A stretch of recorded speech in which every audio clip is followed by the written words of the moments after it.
मौलवी साहब कहते हैं, अच्छा उन्होंने एक नया फितना खड़ा किया कि वो नाउजुबिल्लाह हज़रत हसन की सुन्नत पूरी करने जा रहे थे कि मैं तो जाकर मसले ही ख़त्म कर दूंगा, प्रोटेस्ट बर्दार हो जाऊंगा यजीद के हाथों। समझे हैं कि कहीं खुदा ना खास्ता ये एक ऐसी बात थी ये भी ना रह जाए, ये रह गई, हमारा मुकदमा कमज़ोर, हमारी इमारत धड़ाम से नीचे। तो इसे भी लगे हाथों, निमटाते जाओ। अच्छा हम वहाँ बैठे होते ना तो हम तो पता है क्या करते हैं इस मौके पर,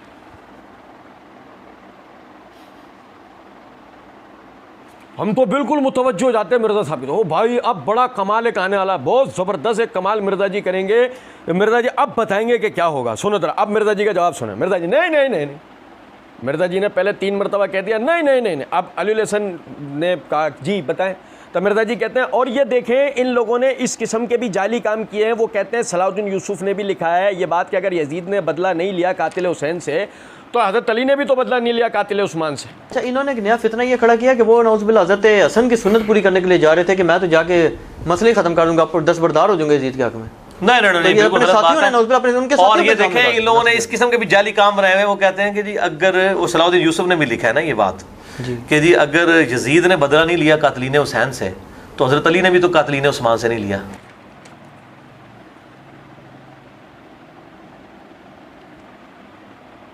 क्या हुआ? सुना? यहां से जागने की जरूरत है। सुना नहीं भाई, वो तुझसे पूछ रहा है कि वो लोग ये कहते हैं कि वो हसन की सुन्नत पूरी करने जा रहे थे, सुलह करने। तू कह रहा है कि ये कह रहे हैं कि उन्होंने उस्मान का कत्ल नहीं किया, इन साहब ने। अबे इसका जवाब तो दे। वो कहाँ जवाब? अगर आप कहें तो चले मैं आपको और 2-3 लाइनें एक साथ पढ़ के बता देता हूं। और ये देखें इन लोगों ने इस किस्म के भी जाली काम किए हैं। वो कहते हैं सलाहुद्दीन यूसुफ ने भी लिखा है ये बात कि अगर यजीद ने बदला नहीं लिया कातिल हुसैन से तो अली ने भी तो बदला नहीं लिया ना कातिल उस्मान से। ठीक है, अब देखें किन लोगों को कंपेयर कर रहे हैं। ये हो गया पैराग्राफ पूरा। इसका जवाब कहाँ है जो अली हसन नकवी ने कहा है?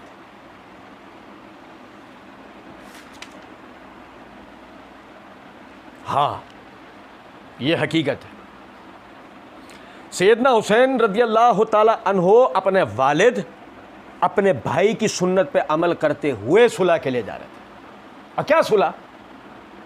बेत लेते इन शरारतियों से और तफवीज़ कर देते यजीद के हाथों पे।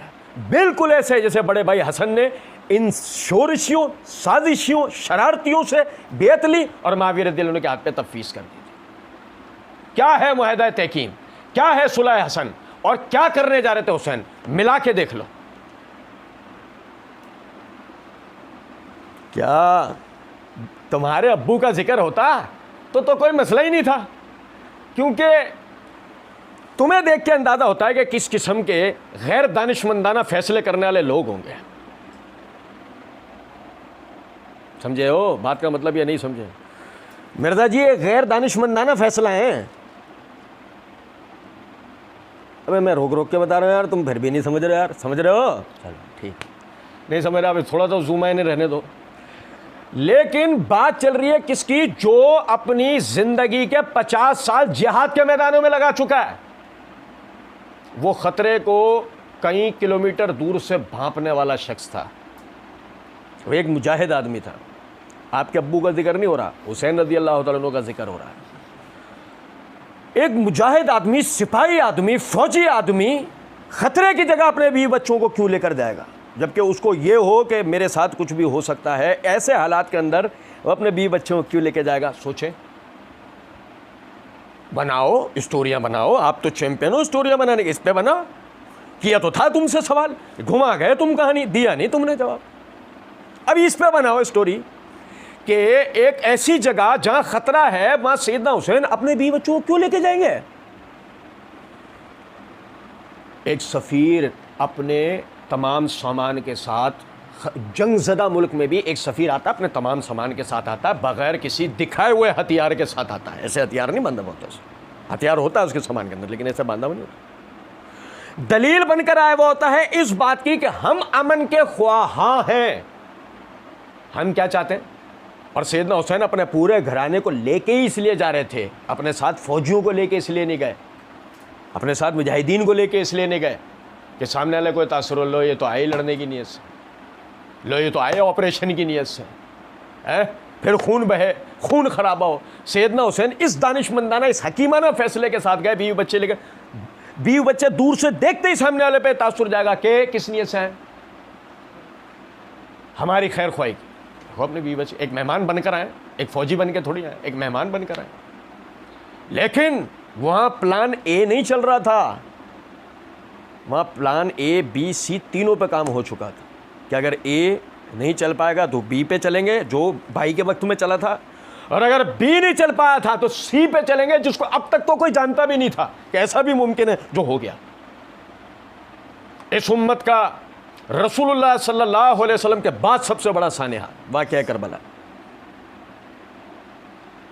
और सुनो जरा बात, आप खुदा ना खास्ता बागी नहीं थे, आप अपने बड़े भाई की तरह एक हकीमाना अंदाज में अमन की नीयत से, सुलह की नीयत से आप जा रहे थे कि आप इन शोरशियों बागियों से बेत लेते अपने भाई की तरह और यजीद के हाथ पे बेत तफवीज़ कर देते।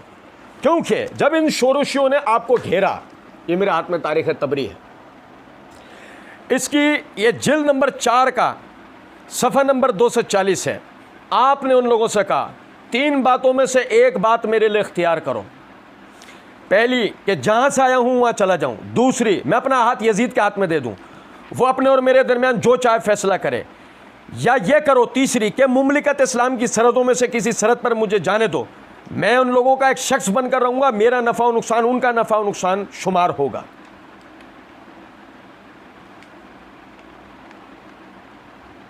कातिल अगर यजीद है, खिलाफ उसके हैं, खड़े ही उसके खिलाफ हुए थे, जा ही उसके खिलाफ रहे थे, तो मुझे यजीद के पास जाने दो, कोई तुक बनती है?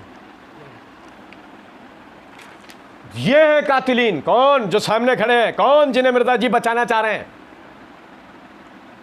मिर्जा जी का आबा अजदाद, जिन्हें मिर्जा जी बचाना चाह रहे हैं और इल्जाम साहबा पे डलवाना चाह रहे हैं।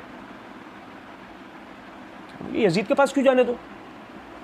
और आगे सुनो, उससे बड़ी बात है आगे। तो इब्ने ज़ियाद के पास ये खबर पहुंची, हुसैन रज़ी अल्लाह तआला ने ये जुमले कहे, इब्ने उमर बिन साद ने वहां से खत भेजा। इब्ने ज़ियाद ने कहा ये ऐसे शख्स का खत है जो अपने अमीर का खैर ख्वाह, अपनी कौम के ऊपर शफीक है।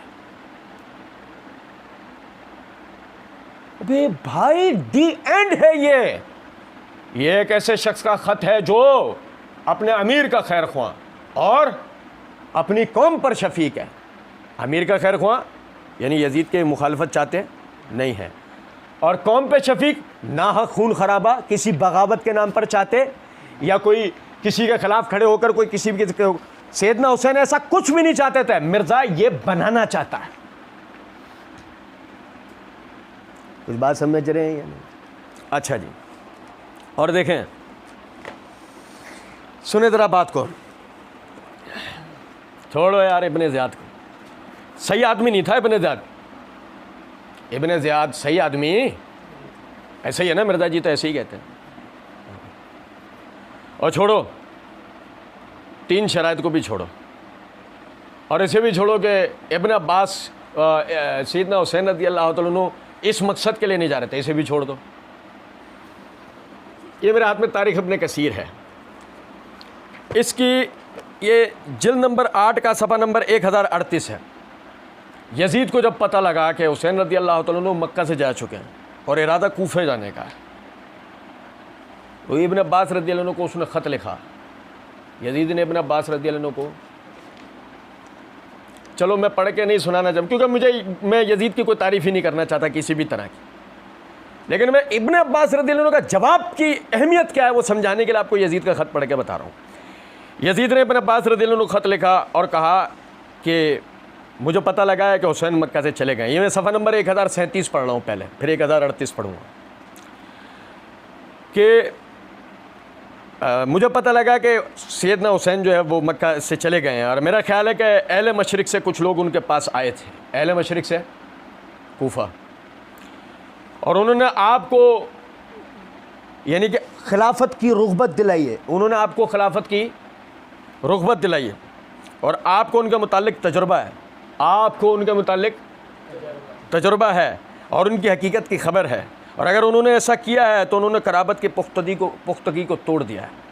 और आप अहले बैत के बुज़ुर्ग और भले आदमी हैं। आप अहले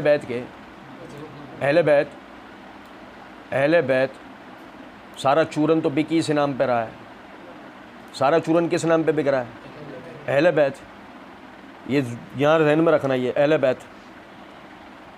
ये किसी और की गवाही हो ना, तब ये अभी हम ना उमर बिन साद पढ़ रहे हैं ना इब्ने ज़ियाद पढ़ रहे हैं। ये सुनो ज़रा बात, इब्ने अब्बास का तो भी जवाब आएगा, अहले बैत का भी जवाब आएगा। सुनना, आप अहले बैत के बुज़ुर्ग और भले आदमी हैं, उन्हें इंतशार की कोशिश से रोकिए,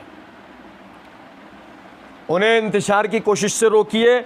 और उसने आपकी तरफ मक्का और मदीना में रहने वाले कुरैश की तरफ से वो चंद अशार पढ़ के वो भी भेजे। बहरहाल इब्ने अब्बास रज़ियल्लाहु अन्हु ने उसको जवाब में लिखा, मुझे उम्मीद है कि सैयदना हुसैन रज़ियल्लाहु अन्हु का सफ़र ऐसे किसी मामले के लिए नहीं होगा जो गैर पसंदीदा हो।